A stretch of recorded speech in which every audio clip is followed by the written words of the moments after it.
Break के बाद स्वागत है। बढ़ता है खबर धनबाद से, जहां बीसीसीएल की लोधना एरिया 10 के अलगटीहा ओपी क्षेत्र में ग्रामीणों का आंदोलन जारी है। एटी देवा प्रवाह आउटसोर्सिंग में इस आंदोलन को कुचलने की कोशिश की गई है।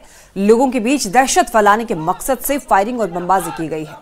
आरोप है कि इस दौरान पुलिस मूक दर्शक बनी रही। गोलीबारी और बमबाजी की घटना के बाद ग्रामीण आक्रोशित हो गए, जिसके बाद पुलिस ने लाठीचार्ज किया। तो आपको बता दें कि इस दौरान 2 बाइक को भी आग के हवाले कर दिया गया है। मौके से पुलिस ने एक सुतली बम बरामद किया है और वहीं लोगों का आरोप है कि एटी देव प्रभा आउटसोर्सिंग के मालिक एलबी सिंह और कुंभनाथ सिंह गुंडागर्दी कर रहे हैं। पूरे मामले में लोगों ने रैयती जमीन पर ओबी डंप करने के आरोप में कंपनी के खिलाफ कार्रवाई की मांग की है।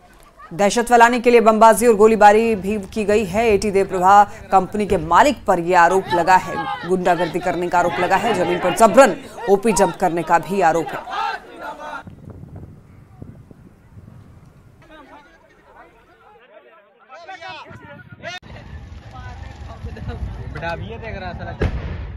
आंदोलन को चलने की कोशिश और इसके बाद सर ये जमीन 400 प्लॉट वो जमीन सर रैयत का वो हम लोग का जमीन है सर, और हम लोग का जमीन में सीओ साहब भी पुष्टि किया है कि ये जमीन सर रैयत का है हम लोग। और उसमें जबरन कुंभनाथ सिंह, एटी देव प्रभा संचालक कुंभनाथ सिंह और यहाँ का लोकल माफिया सतीश महतो द्वारा आज हम लोग का क्या स्थिति आ गया आप देख सकते हैं। सतीश महतो का गुंडा आकर हमारे माँ बहन पर अत्याचार किया गया, तो बताइए इस तरह का अगर घटना घटता है तो हम लोग क्या करेंगे। अब गोली बम भी उनके द्वारा चलाया गया प्रशासन के रहते में।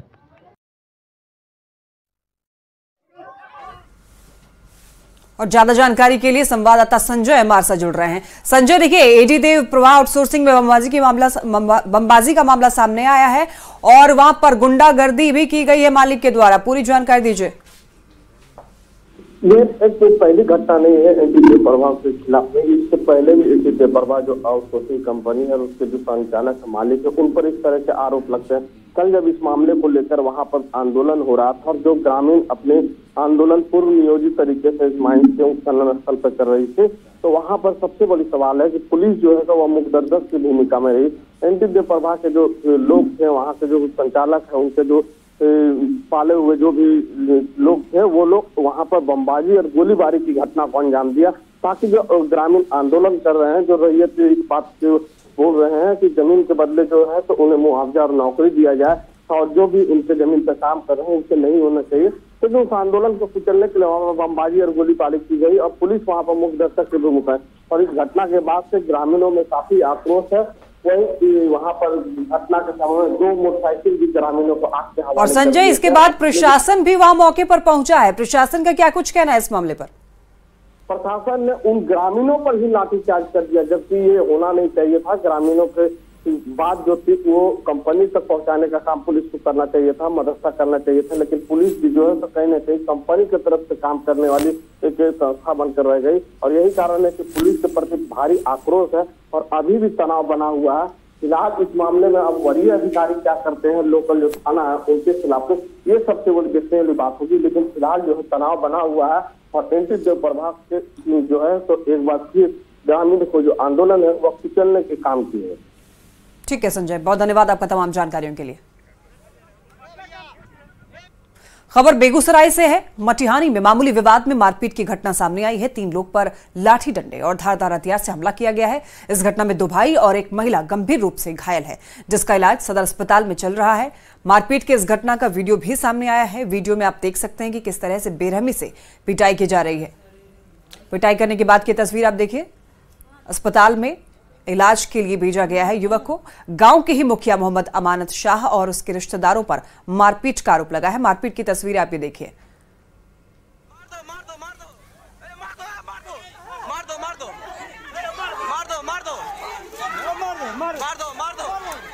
इनके साथ मारपीट हुआ है। कौन लोग किया?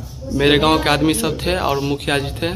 उनके फैमिली में मतलब उनके घर का सदस्य मारे सब। इसलिए मतलब मेरे पापा के साथ लड़ाई हो रहा था। मतलब पहले से मतलब हम लोग दुकान बंद करके आए थे। उसी टाइम मतलब सब मिल के मारा मेरे पापा को बचाने जा रहे थे मेरे अंकल। उतने ही में जो है ना सब मिल के पकड़ के सब हम मेरे पापा मेरे अंकल 2 भाई हैं।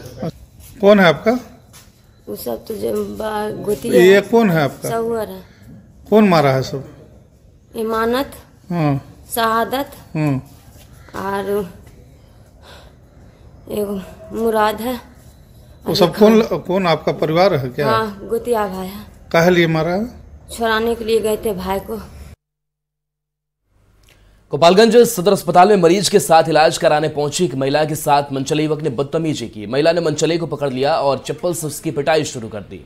मनचले की पिटाई का वीडियो कुछ लोगों ने बना लिया और उसे सोशल मीडिया पर वायरल कर दिया।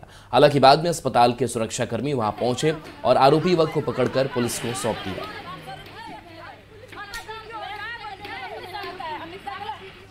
गोपालगंज पुलिस ने गंडक नदी के दियारा इलाके में छापेमारी कर 1000 लीटर शराब बरामद की है। नदी किनारे झाड़ियों में छिपाकर शराब को रखा गया था। सिद्धवलिया थाना क्षेत्र के हसनपुरा गांव में पुलिस ने यह कार्रवाई की है। हालांकि धंधेबाज अंधेरे का फायदा उठा करके फरार होने में कामयाब रहे।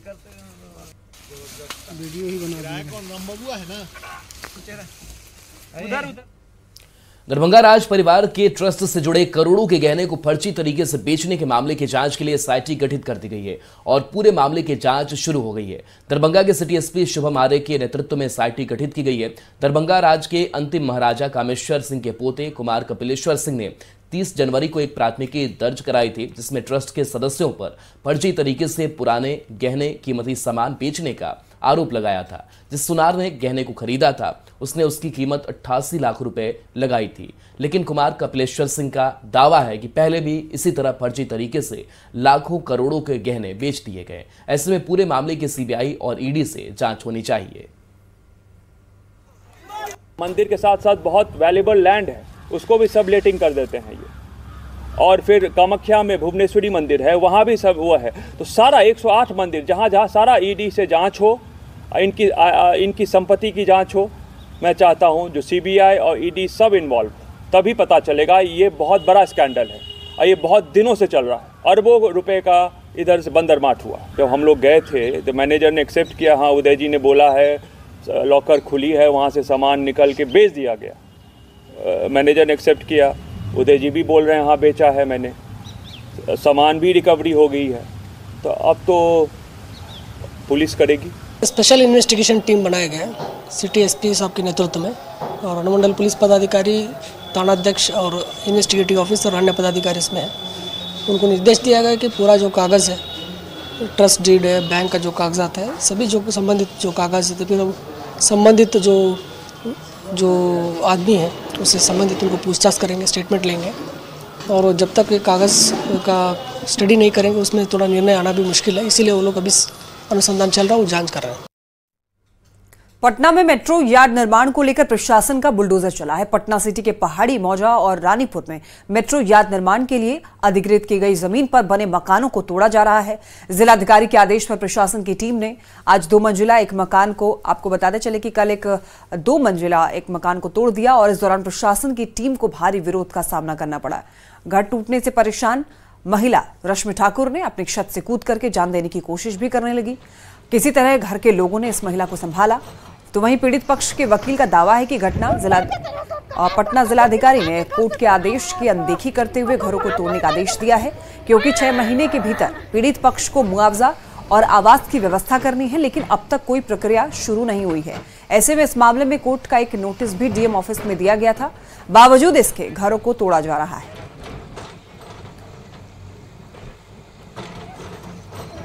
घर तोड़ दिया, नोटिस के बिना प्रक्रिया के घर तोड़ दिया है।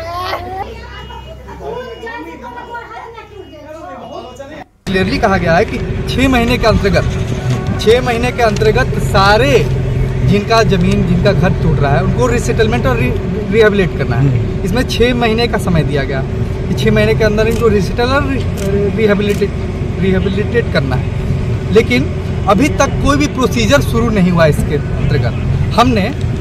हमने सारे अपने जिनका घर टूट रहा है इनके तरफ से लीगल नोटिस भी दिया है। लीगल नोटिस हमने 27/1/2024 को दिया है, जो कि डीएम के कार्यालय और डीएम के कार्यालय में 29/1/2024 को रिसीव हुआ है। ये लीगल नोटिस देने के बावजूद आज तारीख हो जाएगा आपका 3 3 फरवरी को ये तोड़ने का काम शुरू कर दिए हैं। रीसेटलमेंट रिहेबिलिटेशन का एक भी काम शुरू नहीं किया गया है। अभी कोई भी प्रोसीजर स्टार्ट नहीं किया गया है। किसी भी जिनका घर गया है, यानी कि कोर्ट का आदेश का अनदेखा पूरी तरह से कोर्ट के आदेश का अवहेलना हो रहा है। जिला प्रशासन के आदेश से हो रही है। क्या हो रहा है? मेट्रो के संचालन हेतु अतिक्रमण हटाई जा रही है। कितने मकान को चिन्हित किया गया था? अभी तो मात्र एक।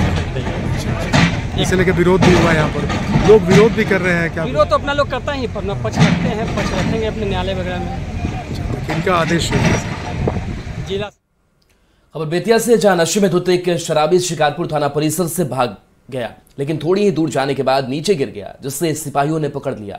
हालांकि उसे थाना वापस लाने में सिपाहियों के पसीने छूट गए। आप देख सकते हैं कैसे पुलिस वाले उसे टांग कर थाना वापस ले जा रहे हैं और वो सड़क पर तमाशा कर रहा है। बताया जा रहा है कि 112 की टीम उसे थाना लाकर छोड़ गई। शराबी ने नशे में अपनी पैंट खोल दी और गाली देने लगा और थाने से भाग निकला। नशे में होने के कारण उसका नाम पता नहीं चल सका है।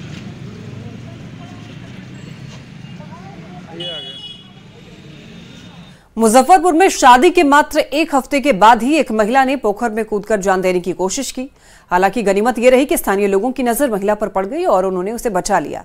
यह घटना नगर थाना इलाके के साहू पोखर की है। मामले की सूचना पाकर स्थानीय पुलिस मौके पर पहुंची और महिला से पूछताछ कर आगे की कार्रवाई में जुटी। पुलिस ने बताया कि महिला बता रही है कि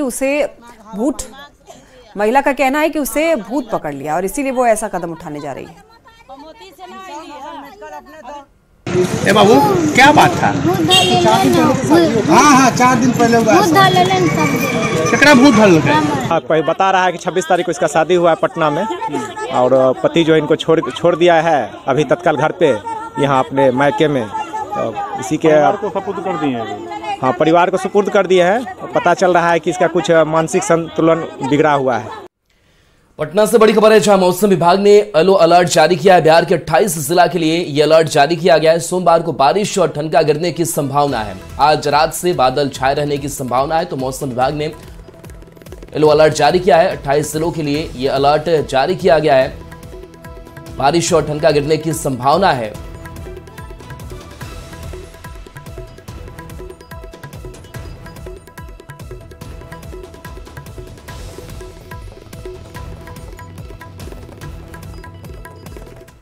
गंगा नदी को एक बार फिर से पटना के नजदीक लाने की कवायद शुरू कर दी गई है। बांसघाट के पास करोड़ों रुपए खर्च करके 2 तालाब बनाए जाएंगे, जहां पाइप के माध्यम से गंगा नदी को लाया जाएगा और इसके साथ ही 80 करोड़ रुपए खर्च कर नए मोक्ष धाम का निर्माण भी शुरू कर दिया गया है। ज्यादा जानकारी दे रही हैं संवाददाता विनीता मिश्रा। बांसघाट पर करोड़ों रुपए खर्च करके पाइप के माध्यम से गंगा को एक बार फिर से लाने की कवायद की जा रही है। बांसघाट के पास 2 तालाब भी बनाए जाएंगे और साथ ही साथ मोक्ष धाम का निर्माण भी शुरू यहां कर दिया गया है, क्योंकि गंगा नदी शहर से नाराज हो गई है और लगभग 2 से 3 किलोमीटर दूर चली गई है। ऐसे में शहर के नजदीक गंगा आए, इसके लिए एक बार फिर से कोशिश की जा रही है। यहाँ पर बनने वाले तालाबों में गंगा का पानी पाइप के माध्यम से लाया जाएगा और उसके लिए 2 तालाब बांसघाट के पास बनाए जाएंगे। इसके अलावा यहाँ पर एक नए मोक्ष धाम का निर्माण भी शुरू कर दिया गया है, जो 1 साल में बनकर तैयार हो जाएगा। यहाँ पर बनने वाले मोक्ष धाम पर बिहार राज्य शहरी आधारभूत संरचना यानी बुड़को की तरफ से 80 करोड़ रुपए खर्च किए जाएंगे और 2 विद्युत चिमनी भी बनाई जाएगी। इसके अलावा 3 प्लेटफॉर्म लकड़ी से शवों को जलाने के लिए व्यवस्था की जाएगी। गंगा जल यहाँ हो, इसके लिए पाइप के माध्यम से जो शहर से गंगा नाराज हो गई है उसे यहाँ लाया जाएगा। साथ ही साथ मोक्ष धाम के आसपास इलाके में काफ़ी संख्या में हरियाली की व्यवस्था की जाएगी, पेड़ पौधे लगाने की व्यवस्था की जाएगी। यहाँ पर लगभग 5 एकड़ में मोक्ष धाम और तालाब का निर्माण होना है और मोक्ष धाम बनने की शुरुआत भी यहाँ हो गई है। अभी यहाँ पर आपको सिर्फ और सिर्फ गंदगी नजर आ रही होगी, नाले के पानी नजर आ रहे होंगे, लेकिन इसका सौंदर्यीकरण किया जाएगा। गंगा को यहाँ एक बार फिर से लाया जाएगा। बांसघाट का जो खूबसूरती है बांसघाट की, उसे बनाने की कोशिश की जाएगी और करोड़ों रुपए इस पर खर्च किए जाएंगे।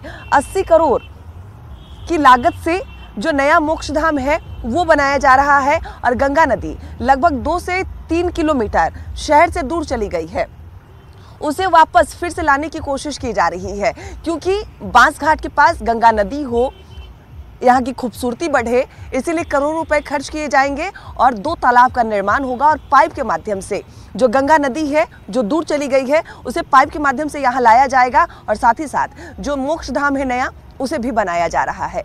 कैमरामैन अजय दुबे के साथ विनीता मिश्रा, न्यूज़ 18 पटना। नवादा में न्यूज़ 18 की खबर का असर हुआ है। बंद पड़े अल्ट्रासाउंड केंद्र को मरीज के लिए खोल दिया गया है, जिससे अस्पताल आने वाले मरीजों को काफी मदद मिल रही है। आपको बता दें कि सदर अस्पताल स्थित अल्ट्रासाउंड केंद्र विगत कई सालों से बंद पड़ा हुआ था, जिसके कारण लोगों को अल्ट्रासाउंड की सुविधा नहीं मिल पा रही थी। न्यूज़ 18 ने लगातार इस खबर को प्रमुखता से दिखाया और नवादा के वर्तमान डीएम आशुतोष कुमार वर्मा की पहल पर इसे एक बार फिर से चालू कर दिया गया है। ज्यादा जानकारी दे रहे हैं संवाददाता अनिल विशाल। नवादा में न्यूज़ 18 की खबर का असर हुआ है।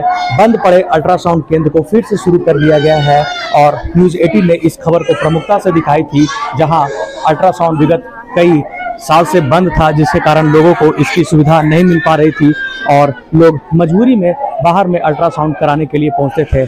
आप इस वक्त जैसा देख सकते हैं, अल्ट्रासाउंड की जो सेवा जो है अभी फिलहाल महिला वार्ड तक ही रखी गई है, क्योंकि यहाँ पे डॉक्टर और कर्मी के कमी के कारण जो है सो इस तरह की सेवा जो है अभी केवल महिला वार्ड में ही दी गई है।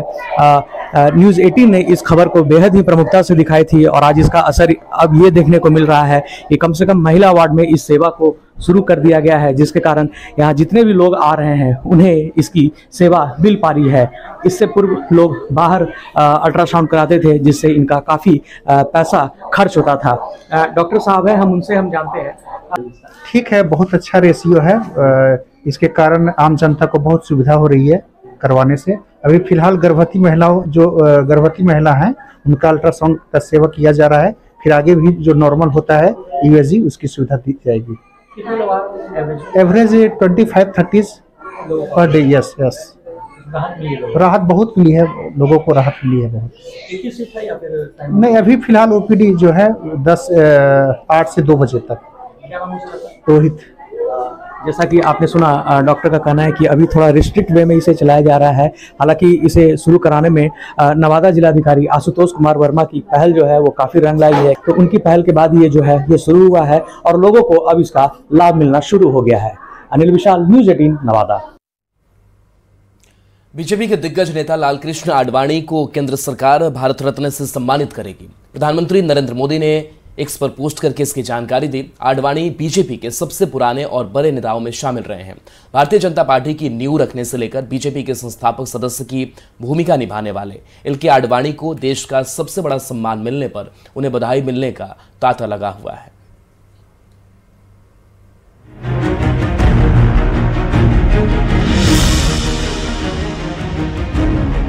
लालकृष्ण आडवाणी देश के सबसे वरिष्ठ राजनेताओं में शुमार वो शख्स जो बीजेपी की स्थापना से लेकर पार्टी को सत्ता तक पहुंचाने में बड़ी भूमिका निभाई। उसी आडवाणी जी को केंद्र सरकार ने देश का सर्वोच्च सम्मान यानी भारत रत्न देने का फैसला किया है। प्रधानमंत्री नरेंद्र मोदी ने इसकी जानकारी खुद सोशल मीडिया एक्स पर पोस्ट कर दी। प्रधानमंत्री ने लिखा, मुझे यह बताते हुए बहुत खुशी हो रही है, आडवाणी जी को भारत रत्न से सम्मानित किया जाएगा। मैं भी उनसे बात की और सम्मानित होने पर बधाई दी। प्रधानमंत्री मोदी ने आडवाणी जी को फोन कर बधाई दी। आडवाणी वो शख्स हैं जिन्होंने भारतीय जनता पार्टी की नींव रखने में अहम भूमिका निभाई थी। वो बीजेपी के संस्थापक सदस्य हैं। 1980 में बनी बीजेपी के गठन के वक्त भी वो पार्टी में एक मजबूत पिलर रहे। आडवाणी जी का ये सम्मान इस बात का प्रतीक है कि राष्ट्र की सेवा में अपना जीवन खपाने वालों को राष्ट्र कभी भुलाता नहीं है। मेरा सौभाग्य रहा कि लालकृष्ण आडवाणी जी का स्नेह, उनका मार्गदर्शन मुझे निरंतर मिलता रहा है। मैं आदरणीय आडवाणी जी के दीर्घायु होने की कामना करता हूं। देश का सबसे प्रतिष्ठित और सर्वोच्च सम्मान मिलने पर आडवाणी जी ने इसे गौरवशाली क्षण बताते हुए कहा कि इस सम्मान को वे विनम्रतापूर्वक स्वीकार करते हैं। बिहार के मुख्यमंत्री नीतीश कुमार ने भी आडवाणी जी को अपने सोशल मीडिया अकाउंट एक्स पर शुभकामना दी। नीतीश कुमार ने लिखा, आदरणीय श्री लाल कृष्ण आडवाणी जी का स्नेह मुझे हमेशा मिलता रहा है और उनसे कई चीजें सीखने का भी मौका मिला है। आदरणीय श्री लाल कृष्ण आडवाणी जी को देश का सर्वोच्च सम्मान भारत रत्न दिए जाने का केंद्र सरकार का निर्णय स्वागत योग्य है। इसके लिए माननीय प्रधानमंत्री श्री नरेंद्र मोदी जी का अभिनंदन करता हूं। आडवाणी की बेटी प्रतिभा आडवाणी ने मोदी सरकार को धन्यवाद दिया और कहा कि आज अपनी मां को वो सबसे ज्यादा मिस कर रही हैं। मां का आडवाणी जी के राजनीतिक जीवन में बड़ा योगदान रहा। आज मुझे एक व्यक्ति जिसकी याद सबसे ज्यादा आ रही है वो मेरी मां है और मां का दादा के जीवन में बहुत बड़ा योगदान रहा है, निजी जीवन में भी और राजनीतिक जीवन में भी। दादा बहुत खुश हैं। मैंने जब दादा को बताया, मुझे पता लगा और मैंने दादा को बताया तो वो बहुत ही खुश थे और उन्होंने यही चीज बोली कि जीवन में उन्होंने अपना पूरा जीवन देश की सेवा में लगाया। इसके लिए वो बहुत खुशगुजार हैं और प्रधानमंत्री श्री नरेंद्र मोदी का धन्यवाद करते हैं। चलिए, खबरें लगातार जारी है और देखते रहिए आप न्यूज़ 18 बिहार झारखंड।